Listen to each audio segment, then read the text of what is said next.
નમસ્કાર। રાજકોટ મહાનગરપાલિકાની પીએમ સ્વનિધિ યોજના ફરી એકવાર વિવાદમાં આવી।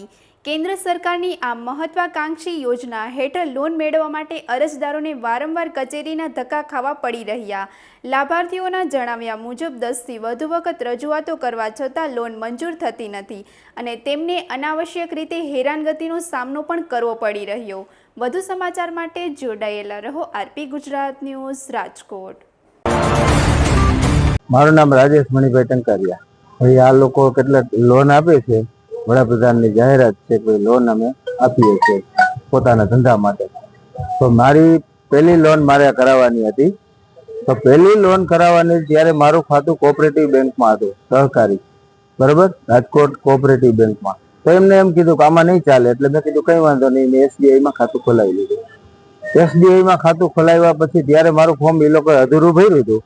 તો હવે એ અધૂરું ફોર્મ એમ કહે છે કે હવે આ લોક થઈ ગયું છે, અધૂરું ફોર્મ થી આગળ હાલતું જ નથી કોમ્પ્યુટર। દર વખતે હું આવું છું, 8-10 ધક્કા મેં ખાધા, પણ એમ કે અધૂરું ફોર્મ છે એ આગળ નથી ચાલતું। મારે ધંધામાં જરૂર છે એટલે મેં લોન મૂકી છે અને મારે દરજી કામ છે, માણસોને હેરાન કરવાના, ધક્કા ખવડાવવાના, બીજું શું।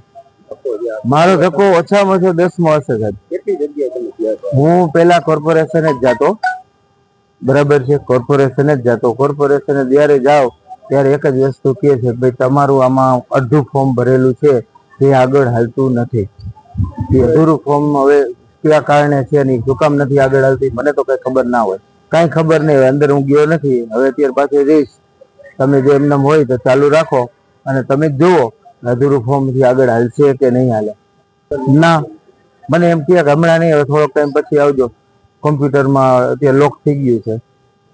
હવે મારે શું કરવાનું, એ તો મારો તો વિષય નથી, મારે જામનગર રોડ ઉપર